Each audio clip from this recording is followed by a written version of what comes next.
Good morning guys. तर आता आपण चाललेलो आहोत चंदनवंदनच्या ट्रेकला आणि हे बघा हे सगळे तयार झालेले आहेत, मुलं गाड्या बिड्या आहेत. आता भेटूयात आपण. तर आता सध्या आपण राऊतवाडीमध्ये पोचलेलो आहोत. आता आपण थांबलेलो आहे जरा, गाड्यांचं फोटोशूट चाललेलं आहे. सकाळ सकाळी मस्तपैकी असा निसर्ग. आता आपण पुढं खालवाडीचे तिथं काहीतरी एक स्पॉट आहे, तिथं जाऊन आपण मग ट्रेक चालू करणार आहोत. अशा प्रकारे आपण फक्त अर्धा किलोमीटर चालू.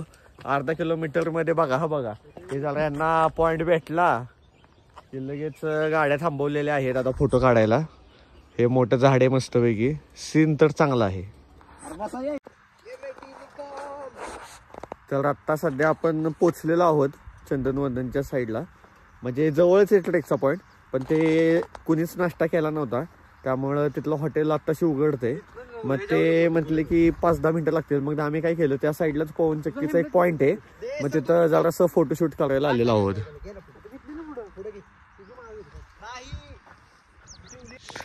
इथं फोटो काढायला या सोहमलाच लय आहे ना आवड होती. 15 मिनिटांनी आला काय रे सोहम? का रोड वॉज सो डर्टी.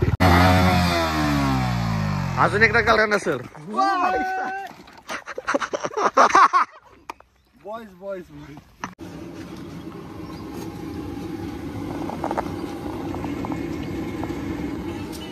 तर हा बघा हा पॉइंट आहे आपला. इथून आपण गाड्या लावून अशी बघा चालायची वाट आहे. आता इथून आपण ट्रेक चालू करत आहोत. आणि त्या काकांनी सांगितलंय हे जे मंदिर दिसत आहे कॅमेऱ्यात बघा, तिथून लेफ्टला गेलो तर वंदन आहे आणि तिथून राईटला गेलो तर आपल्याला चंदन आहे. आता आपण थोडंसं कव्हर केलेलं आहे. इथपर्यंत पाहिलं आहे बघा, इथं असं एक टॉवर टाईप केलेलं आहे. आता इथून पुढं सगळं पायवाटच आहेत. तर सध्या आता आपण चाललेलो आहोत पायवाटेने. आता आपण बरंच अंतर कव्हर केलेलं आहे. तिथं तुम्ही पुढं बघू शकत असाल वंदनगड आहे. अशा प्रकारे आता आपण एका टप्प्यावरती आलेलो आहोत. इथं तुम्ही बघू शकत असाल भंडारा आणि गुलाल उधळलेला आहे. आता इथून तुम्ही बॅक साईड बघू शकता. अशा प्रकारे आता आपण महादरवाजा आहे त्याच्याजवळ आलेलो आहोत, पोचलेलो आहोत आपण. ही जी तुम्हाला रचलेली दगड जी दिसत आहेत ही येथील जे पंचक्रोशीतील गाव आहेत त्यातील मुलांनी मिळून हे पूर्ण दार जे आहे ते पूर्ण दगडांनी झाकलेलं गेलेलं. ते खूप वर्षापासून काम चालू आहे आणि अशी दगडं काढलेली आहेत. तर आता आपण इथं आलेलो आहोत. आता इथंच 10 वर्ष आधी हे पूर्ण दगडानं झाकलेलं होतं.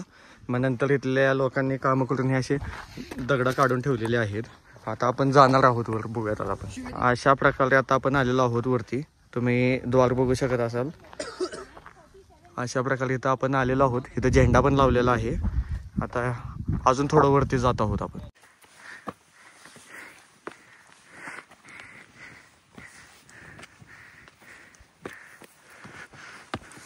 आता पुढे आलेलो आहोत आपण.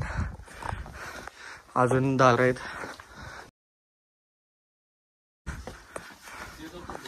अशा प्रकारे आता आपण आलेलो आहोत.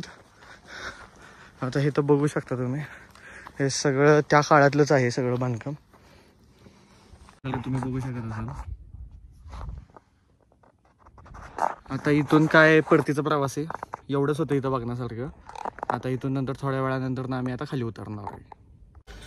तर अशा प्रकारे आता आपण लिंब गोव्यामध्ये आलेलो आहोत आणि इथं 12 मोठीची विहीर आहे त्याच्यात तिथं आलेलो आहोत. आता आपण खाली जाऊयात. हे बघू शकता तुम्ही, पाणी आता थोडंसं घाण झालेलं आहे. तर आता आपण आतमध्ये आलेलो आहोत. इथून बघू शकत असाल हे कामाने इथून असं आतमध्ये आणि ह्या साईडला.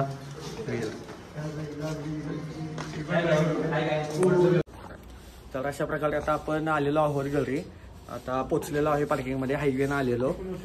प्रॉब्लेम असा एक झाला की चंदनवंदनला तिथं काही जे पोलीस असतात त्यांनी अडवलेलं. त्यांनी आमची नोंदणी बिंदणी करून घेतली आणि ते म्हणत होते की तुम्ही आधी परमिशन घेऊन नाही आला तर बहुतेक तिथं गडावरती जायला आपल्याला परमिशन लागते. तर जर कोणाला जायचं असेल तर परवानगी घेऊन जावा. अशा प्रकारे ब्लॉग संपवतो. बाय.